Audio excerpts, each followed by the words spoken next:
So after 1 becomes 2, and Assassin's Creed was followed by Assassin's Creed 2.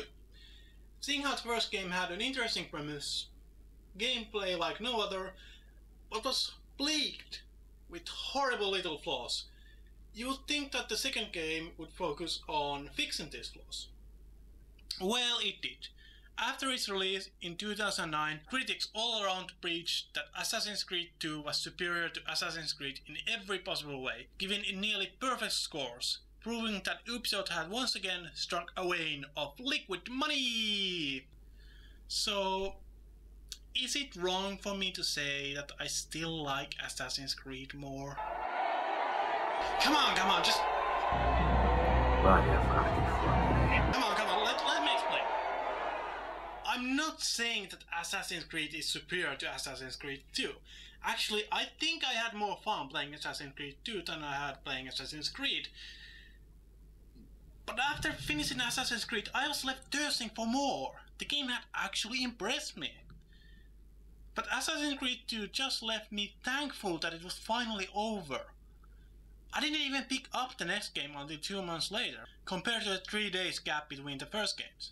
This might just be because of the fact that I'm a sucker for story, but the original Assassin's Creed just knew how to end with a bang. Though I guess Assassin's Creed 2 ended with a bang too, which unfortunately completely destroyed the credibility of the story.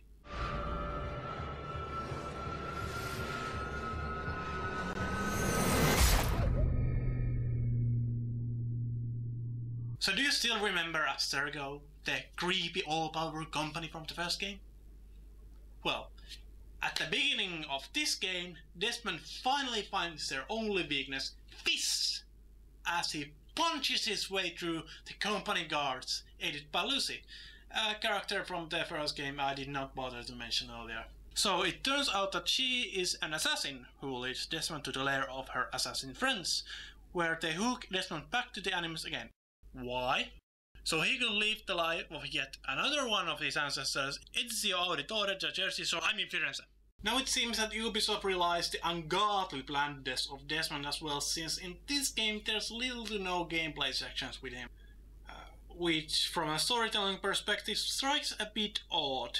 The reason why Desmond exited the anime so frequently in the first game was to prevent his brain from turning into Stroganov. Now he's already hallucinating, and the gang couldn't give a flying fuck. So the main focus is on Ezio, and I don't want to get too spoilery, but it's another revenge story. The world is all shine lollipops and vaginas for him, but then something bad happens, and he needs to face the hard reality and start slicing necks. I appreciate the size of the story. It spans over 20 years of Ezio's life, but there isn't much to it. I mean, the story is told in a better way. There are great surprises, characters, genuinely shocking and funny moments. You're not afraid of me. You will be when I come up there and cut your heads off, piece down your necks and shove your faces off my pika! I'll stick your body with a fork and roast them over my kitchen fire. How's that sound? Oh my. But at the core, it's your standard revenge and coming to age story. There is nothing new to it. Even Ezio himself is just your typical arrogant playboy, but unlike Altair, he never seems to grow out of it. There's no character growth, no redeeming moment.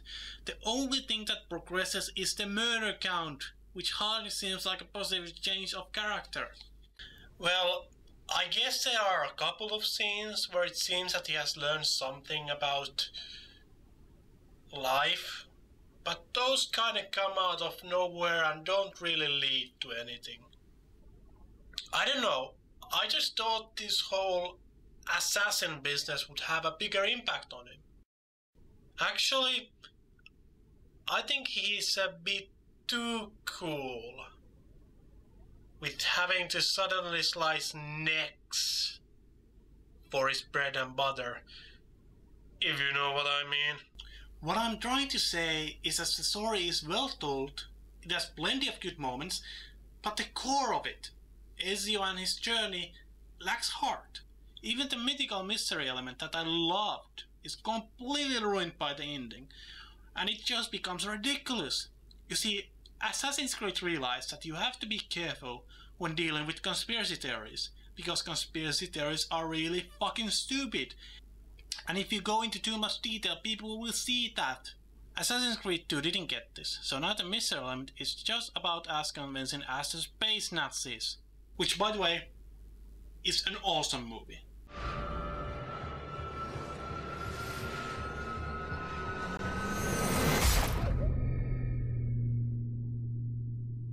Now, as you know, Assassin's Creed was incredibly repetitive, and was only saved by its relatively moderate length.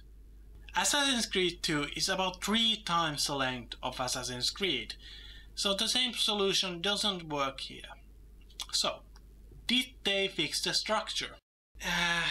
Kinda. So it's not repetitive anymore, not in the same way as before, but you're still doing the same things over and over again, though not in the exactly same order this time. There is still a limited amount of activities for you to do. Murdering, stealing, escorting, running, racing. There's a lot of things for sure, but after 30 hours it does get boring. I was eagerly waiting for the game to stop about halfway through. It just went on way too long.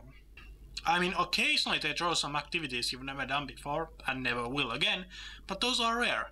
Now the missions themselves are well structured and somewhat engaging, but I never felt like there was any reward. It's just the same things over and over again, in a non-interrupted flow. Now even the best games can be repetitive, but they usually know to reward the player with new equipment, skills or story to keep them interested. I never got that from Assassin's Creed 2. I still enjoyed it, I raced through it in like 5 days, but for every major plot point there's fuckload of nothing going on. It was all too flat inside Poop Truck here.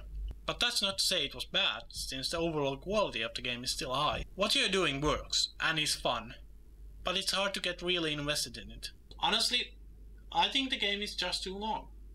At one point I thought I saw the ending rising from the horizon, just to have it snatched away from me and postponed by another 3 hours or so. I was ashamed. I had fallen into the game's trap like an old man online, who's holding a credit card on his hand while messaging to Prince Abdul Salmi Buhari of Nigeria.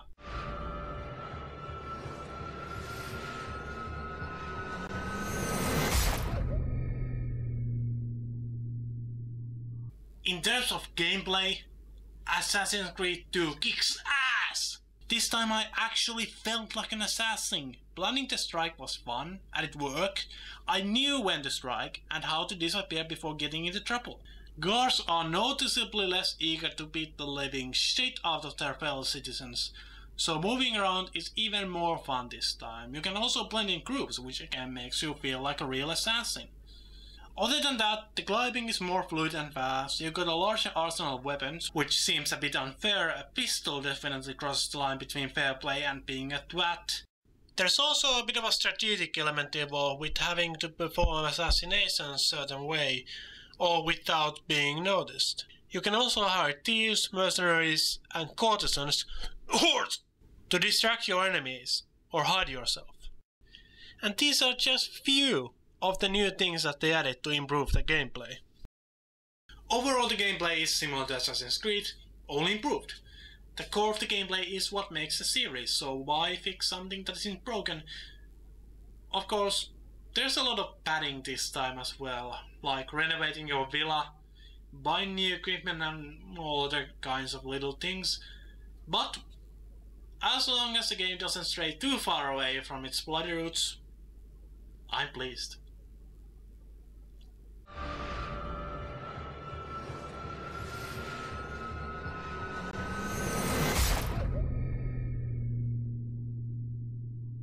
Now, as much as I'm sick of comparing Assassin's Creed 2 to its predecessor, I have to do it now as well. Fear not, there's no more beating here, since aesthetically, number 2 is definitely better than number 1. The thing that made the original so great is here as well. The environments are vast and absolutely stunning, the cities feel very much alive, but there are also some huge improvements. The cutscenes, for example, are better and more numerous, doing a good job fleshing out the plot and the characters, and they have that certain kind of holy shit factor that the first one couldn't quite reach. From a design perspective, the Italian Renaissance gives a lot to work with, and it seems that the developers really went all out. The colors, for example, are much more vivid, and the amount of detail is staggering. I actually visited Italy last year, and had a bit of a deja vu feeling when running past some of the landmarks in the game, until I realized that I had actually seen this place before.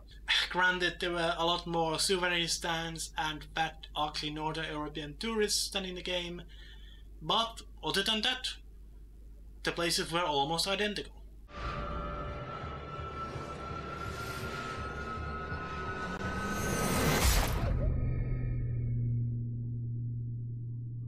Most of the things that Assassin's Creed did well are present in Assassin's Creed 2, and whatever Assassin's Creed shut the bed with is fixed in the sequel.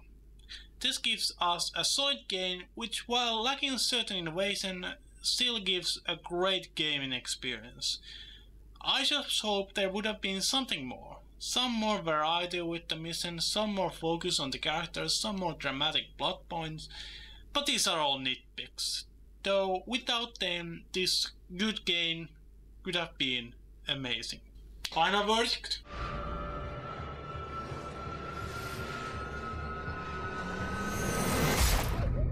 8 out of 10. It is a good game, and definite must buy, and one of Ubisoft's finest.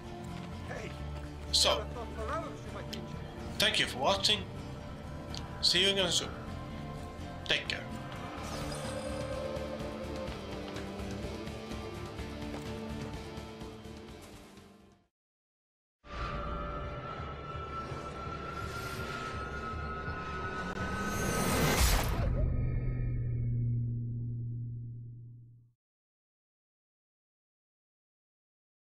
Seeing how the first game had an interesting premise, gameplay quite